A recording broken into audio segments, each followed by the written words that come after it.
Hello everyone. आज की class में मध्यकालीन इतिहास के एमसीक्यू स्टार्ट करेंगे। तो चलो स्टार्ट करते हैं। पहला क्वेश्चन क्या लिखा?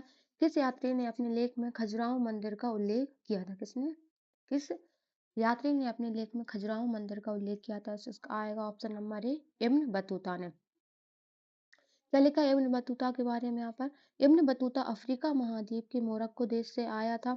इसने मोहम्मद बिन तुगलक के शासन में भारत की यात्रा की थी। किसके? मोहम्मद बिन तुगलक के काल में भारत की यात्रा की थी। इसकी प्रसिद्ध पुस्तक रहला में खजुराहो के मंदिर का उल्लेख मिलता है। यहाँ लिखा है डाउट, मतलब एक नोट टाइप का। अल बरूनी और इब्न बतूता दोनों ने ही अपनी पुस्तकों में खजुराहो के मंदिर का वर्णन किया है, किंतु व्यापम ने उपरोक्त प्रश्न का उत्तर इब्न बतूता बताया। मतलब एमपी महिला स्वास्थ्य परीक्षा में आता है तो जो उसने व्यापम ने ना इब्न बतूता बताया, लेकिन अल बरूनी और इब्न बतूता दोनों ने ही अपनी पुस्तकों में खजुराहो के मंदिर का उल्लेख किया है। अगला प्रश्न क्या है? बटियागढ़ अभिलेख दमोह से किस वंश की जानकारी मिलती है? मतलब जो दमोह का बटियागढ़ अभिलेख है ना, उससे किस वंश की जानकारी मिलती है? तो इसका आएगा ऑप्शन नंबर बी, तुगलक वंश की जानकारी प्राप्त होती है। मध्य प्रदेश में तुगलक वंश के बारे में क्या लिखा है? फारसी भाषा के अभिलेख बटियागढ़ दमोह से किसकी? गयासुद्दीन तुगलक के आधिपत्य के साक्ष्य मिलते हैं। कौन सा जो बटियागढ़ अभिलेख है वो फारसी भाषा में है और इसमें गयासुद्दीन तुगलक की जानकारी प्राप्त होती है। संस्कृत भाषा के अभिलेख बटियागढ़ दमोह से ज्ञात होता है कि तुगलक शासन का विस्तार मध्य प्रदेश में भी था। और फिरोज शाह तुगलक का जिक्र दुल्लीपुर सागर अभिलेख में मिलता है। और बटियागढ़ दमोह अभिलेख किससे संबंधित हैगा? तो गयासुद्दीन तुगलक से। जो फिरोज शाह तुगलक हैगा ना, उससे संबंधित हैगा दुल्लीपुर सागर का अभिलेख।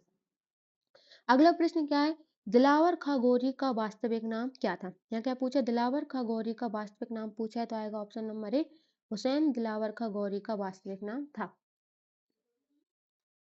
क्या लिखा दिलावर खां गौरी के बारे में? मालवा में सल्तनत काल का संस्थापक दिलावर खां गौरी को माना जाता है। कौन से? मालवा में, मतलब स्वतंत्र जो सल्तनत काल का स्टार्ट हुआ था, दिलावर खां गौरी को माना जाता है। और इसने मालवा में जो गौरी वंश की स्थापना की थी ना, वो 1401 से 1406 के ईस्वी तक मध्य रहा था। कौन? 1401 से 1406 ईस्वी तक रहा था। दिलावर खां गौरी का वास्तविक नाम क्या था? हुसैन था। यह अपनी माता की ओर से दमिश्क के सुल्तान सियाबुद्दीन गौरी का वंशज था। और दिलावर खां गौरी के बारे में क्या आएगा? जो इसने अपनी राजधानी थी धार को बनाया था। और इसने धार को बनाया था, और धार में इसने 1405 ईस्वी में लाट की मस्जिद का निर्माण कराया था। कौन सी? 1405 ईस्वी में लाट की मस्जिद का निर्माण कराया था। अगला प्रश्न क्या है? किसने मांडू का नाम बदलकर सादियाबाद कर दिया था? क्या पूछा? मांडू का नाम बदलकर सादियाबाद कर दिया था, तो किसने किया था? इसका आएगा ऑप्शन नंबर बी, हुसंग शाह गोरी के द्वारा कराया गया था। क्या लिखा है हुसंग शाह गोरी के बारे में? हुसंग शाह का वास्तविक नाम क्या था? अल्पका था। इसने मांडू का नाम परिवर्तित कर सादियाबाद, जिसका मतलब क्या होता है? खुशियों खुशियों का शहर, कर दिया था। इसने नर्मदापुरम का नाम परिवर्तित कर होशंगाबाद भी कर दिया था, जो वर्तमान में नर्मदापुरम ही रहा है।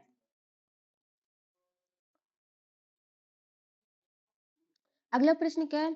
अल्प खा किसका वास्तविक नाम? क्या पूछा यहाँ पर? जो अल्प खा था ना, किसका वास्तविक नाम था? तो ये हुसैन शाह गौरी का वास्तविक नाम क्या था? अल्प खा था। अगला प्रश्न, असरफी महल का निर्माण किसके समय पूर्ण हुआ था? क्या पूछा? जो असरफी महल बना हुआ है ना मांडू में, इसका जो निर्माण है ना, पूर्ण किसके समय हुआ था? तो इसका आएगा option number A, Mahmud Khilji first, Mahmud Khilji प्रथम के महमूद खिलजी प्रथम के समय इसका निर्माण पूर्ण हुआ था।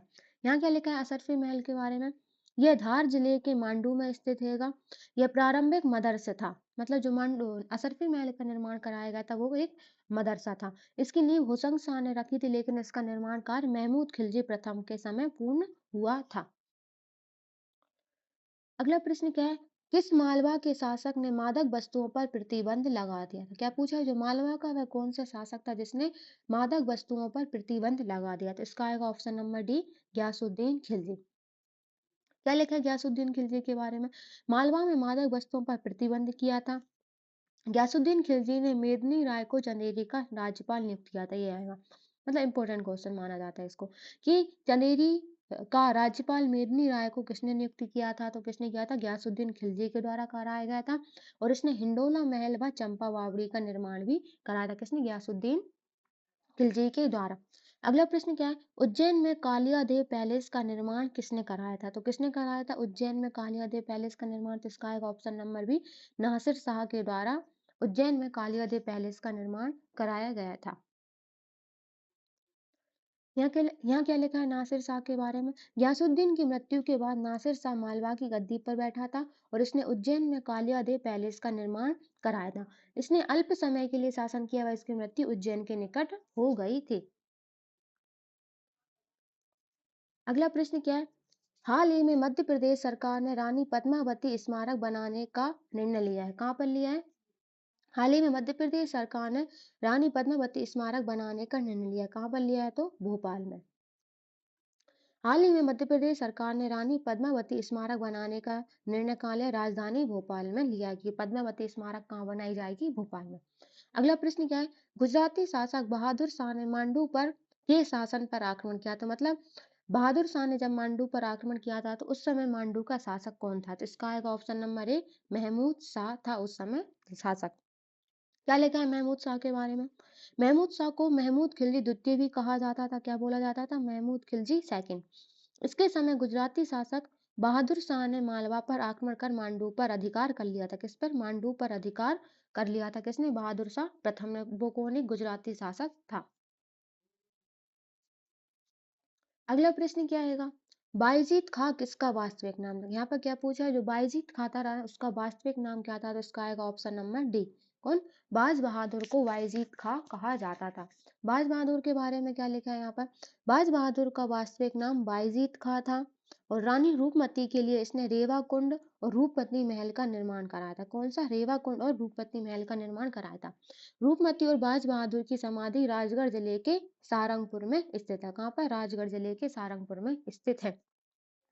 अगला प्रश्न क्या है? रानी रूपमती की समाधि कहाँ स्थित है? तो जब भी पढ़ा था अपन ने, ऑप्शन नंबर सी, सारंगपुर में रानी रूपमती और बाज बहादुर की समाधि स्थित है। अगला प्रश्न क्या है? अकबर के नवरत्नों में शामिल बीरबल का जन्म किस जिले में हुआ था? तो अकबर के नवरत्नों में शामिल थी ना बीरबल का जन्म किस जिले में हुआ था? इसका आएगा ऑप्शन नंबर ए, सीधी में हुआ था। बीरबल का जन्म कहाँ हुआ था? सीधी में हुआ था। क्या लिखा है यहाँ बीरबल के बारे में? बीरबल का वास्तविक नाम महेश दास था। इनका जन्म मध्य प्रदेश के सीधी के घोघरा गांव में 1528 ईस्वी में हुआ था। 1586 में अफगानी सेना के विरुद्ध सैन्य अभियान में इनकी मृत्यु हो गई थी। कौन सी? मतलब नॉर्मल ही प्रश्न है। अकबर के जो नवरत्न बीरबल थे ना उनका जन्म कहाँ था? तो उसका सीधा आंसर आएगा सीधी।